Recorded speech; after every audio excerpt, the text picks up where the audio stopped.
Oke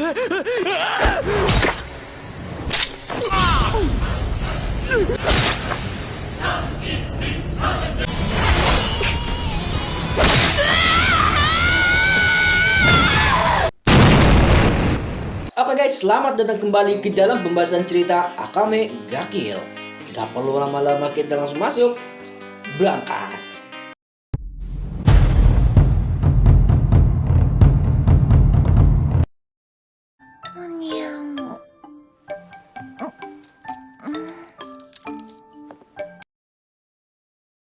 Dari pertempuran kemarin di atap gedung, Tatsumi mendapatkan luka yang sangat ringan. Beruntung pertarungannya itu dimenangkan Akame dan Tatsumi, sehingga dapat membawa pulang pusaka kerajaan milik Zhang.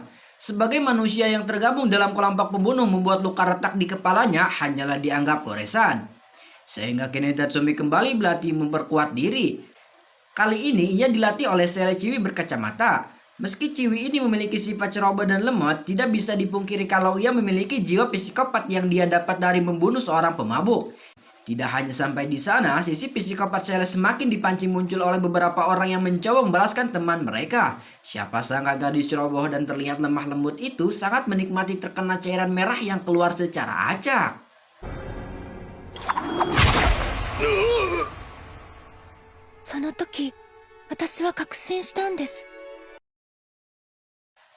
Dari kejadian itulah Sele menyadari kalau dirinya memiliki bakat dalam memotong batang leher.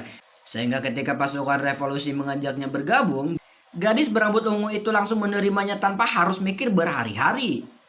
Karena cuma Tatsumi yang tidak memiliki pusaka kerajaan, akhirnya pusaka rampasan itu menjadi miliknya. Tapi sebelum itu, Tatsumi pun diminta mencobanya terlebih dahulu. Pemuda itu memusatkan pikirannya dengan sangat dalam. Alhasil ketika berhasil diaktifkan, alangkah kerennya pemandangan yang ia dapat. Coba kalau ini pusaka ada di dunia nyata pasti akan laris. Karena orang yang mempunyai pemikiran seperti Zere pasti suka. Tapi sayang pusaka ini ternyata tidak memiliki kecocokan dengan Tatsumi. Alhasil ia pun harus merasakan pusing. Disebabkan tidak ada yang cocok dengan pusaka mata tersebut, sang komandan pun berniat mengirimnya ke markas pusat. Komandan memberikan sebuah buku catatan kepada Tatsumi yang berisi informasi pusaka-pusaka kerajaan. Tatsumi yang mendapatkan buku itu sangatlah gembira karena ia mengira kalau salah satu dari pusaka itu memiliki kemampuan menghidupkan orang mati. Namun seketika pemikirannya itu harus terpatahkan oleh Abang Bulat karena ia tidak ingin adiknya itu terus dilanda akan kesedihan. Keesokannya terlihat Tatsumi tengah berjalan-jalan ditemani Leone. Nampaknya Leone sangat dikenal oleh orang sekitar apalagi para pedagang. Bisa dilihat dari Leone yang selalu mendapatkan sapaan di setiap langkahnya. Tapi ada juga orang yang tidak menyukainya, contohnya sekumpulan orang ini.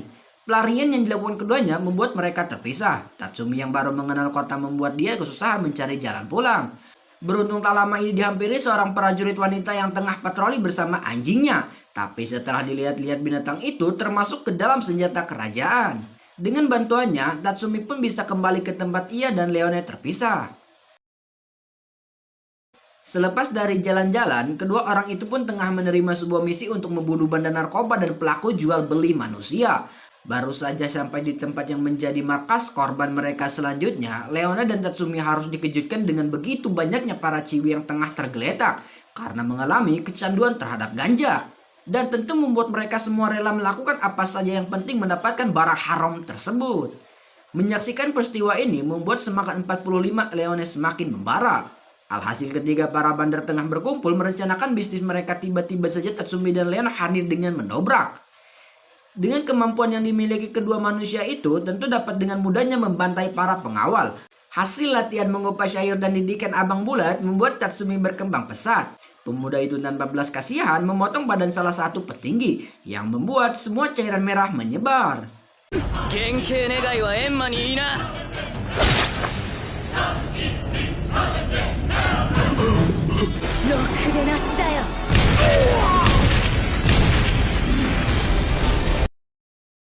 Bergeser ke tempat lain di mana Sele dan Main juga telah berhasil menjalankan misinya. Tapi sayang perjalanan pulangnya tak semulus Tatsumi dan Leone, di mana kedua cewek ini harus dihadang oleh prajurit yang pernah menolong Tatsumi. Cewek ini bernama Buikito Seryu. Cewek bernama Kuito Seryu nampak sangat senang bertemu dengan anggota Night Ride.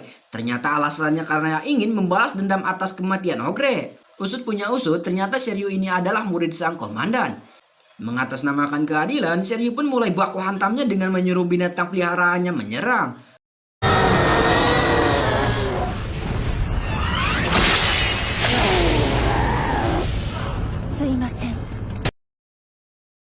Wanita ini dengan rasa bangganya menyuarakan pertempuran ini dengan keadilan. Padahal tanpa dirinya sadari, manusia yang selama ini dianggap guru telah melakukan kesalahan fatal terhadap rakyat.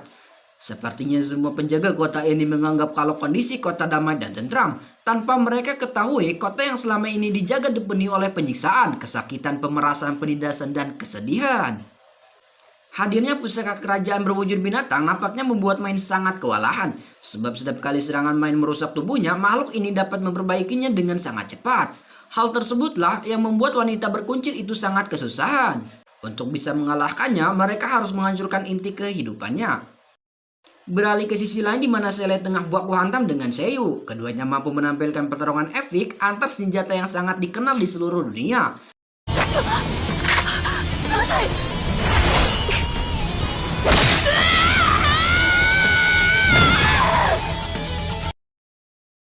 Keduanya mampu menampilkan pertarungan epik antar senjata yang sangat terkenal di seluruh dunia. Sungguh di luar dugaan, ternyata demi sebuah kekuatan Seiyu rela merubah bagian tubuhnya menjadi rakitan.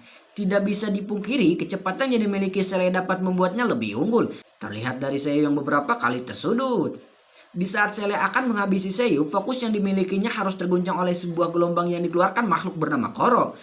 Gelombang sonik yang dihasilkan bersamaan dengan evolusinya membuat Koro dapat menangkap Main dengan sangat mudah. Makhluk itu bertujuan meremukkan tubuh Main dengan otot tangan miliknya. Tapi sebelum semua itu terjadi, Sele muncul tepat waktu yang mendebas dan tiba-tiba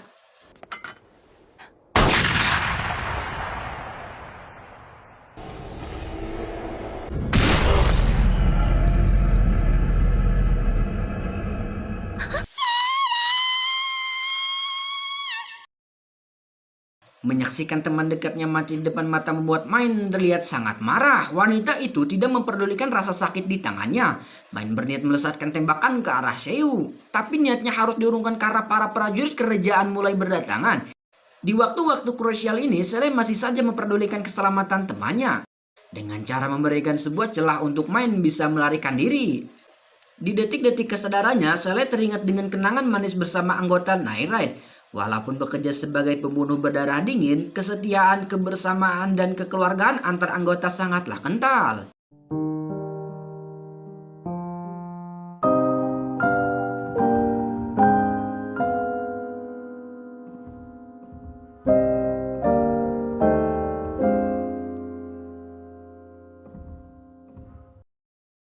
Kehilangan anggota keluarga bernama Sele tentu menjadi sebuah hantaman yang sangat luar biasa.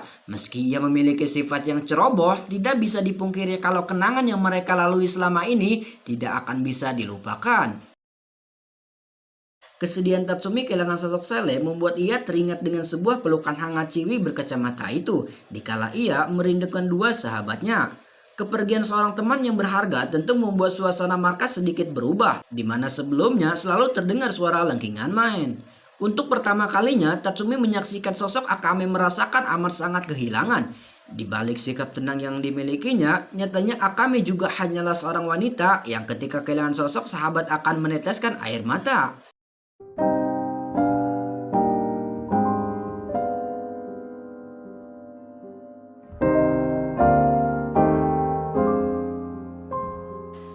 Sudah beberapa hari setelah kematian Sele, kini suasana pun kembali ke semula dengan Tatsumi yang berlatih dengan abang bulat. Bergeser ke belahan bumi lain di mana seorang politikus tengah melewati sebuah desa yang berhasil ia rubah menjadi damai dan tentram.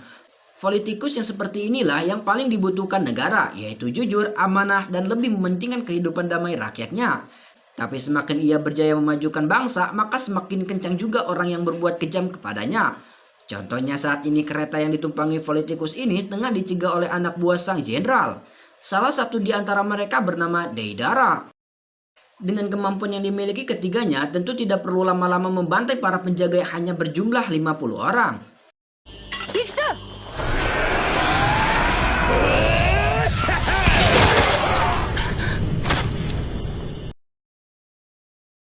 Alasan ketiga orang ini membantai rombongan selain menyingkirkan lawan politikus sang Perdana Menteri, mereka juga berniat memperkeruh nama kelompok Akame di mata masyarakat. Pembantaian yang telah dilakukan ketiga bawahan STS dengan cepat tersebar ke seluruh kota.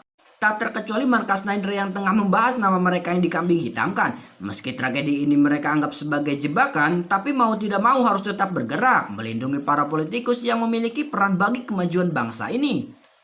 Untuk mencegah kembali terjadinya kehilangan seorang politikus yang sangat dibutuhkan bangsa, sang komandan pun menyuruh para anggotanya menyebar menjaga setiap petinggi yang dianggap penting. Tatsumi dan Abang Bulat bertugas di sebuah kapal pesiar di zamannya. Semua kondisi damai dan tentram, tidak ada tanda-tanda bahaya akan muncul. Hingga terdengar sebuah lantunan seruling yang membuat semua orang terperangkap dalam ilusi. Hanya Tatsumi dan Abang Bulatlah yang tidak terjebak. Hal tersebut tentu membuat anak buah STS menyadari yang membuat buahku hantam. Beruntung di saat Tatsumi akan terpotong, Bulat muncul menyelamatkan adiknya itu.